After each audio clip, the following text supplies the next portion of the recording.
हमारे साथ चर्चा में जुड़ गए हैं लेखक विशाल चंद्रा और उमर अल्ताफ, पत्रकार हैं पाकिस्तान में। विशाल जी, सबसे पहले आपसे पूछना चाहती हूँ, बार बार लोग कह रहे हैं कि ये पाकिस्तान ने तालिबान को एक तरीके से खड़ा किया, अमेरिकी फोर्सेस जाने के बाद उन्हीं की वजह से एक हफ्ते के अंदर तालिबान ने टेक ओवर कर लिया पाकिस्तान को। क्या आपको ये लगता है कि ये सच में प्लॉजिबल है? इतनी बड़ी अमेरिकी सेना इतने सालों से वो अफगान आर्मी को ट्रेन कर रही है और पाकिस्तान ने अकेले इन दोनों सेनाओं को चित कर दिया। देखिए, हमें 2018 की तरफ देखना होगा जब अमेरिका और तालिबान के बीच सीधी सीधी बात शुरू हुई थी, क्योंकि यहाँ पे एक साइकोलॉजिकल डायमेंशन है। अफगान फोर्सेस ने कई जगह सरेंडर किया, जो प्रोविंशियल गवर्नर्स थे उन्होंने भी सरेंडर किया। तो ये समझने की जरूरत है कि ऐसा हुआ क्यों।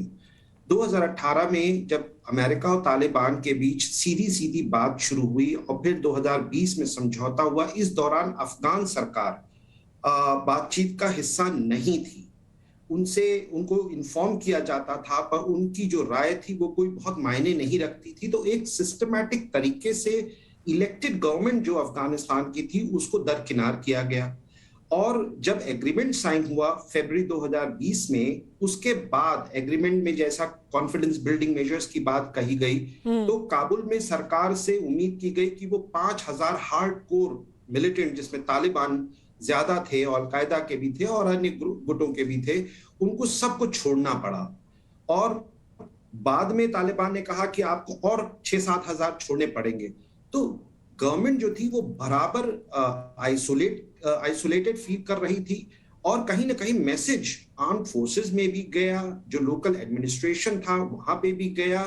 और दूसरा जो आयाम यहाँ पे है वो ये कि जो लोकल डायनेमिक्स है अफगानिस्तान का, देखिए पावर ब्रोकर्स जो होते हैं वो बहुत इंपॉर्टेंट रोल प्ले करते हैं अफगानिस्तान का जो लोकल सोशल नेटवर्क्स है उसमें। तो कहीं ना कहीं बहुत समझौते लोकल लेवल पे हो गए थे, जिसके तहत अफगान फोर्सेस की कई यूनिट्स ने सरेंडर किया, गवर्नर्स ने भी सरेंडर किया, उनको तालिबान ने सेफ पैसेज दे दिया, क्योंकि वो 90 की दशक की जो उनकी छवि थी उसको बदलने का प्रयास कर रहे थे। वो तैयारी कर रहे थे काबुल में आने के लिए और एक नई छवि प्रस्तुत करना चाहते थे।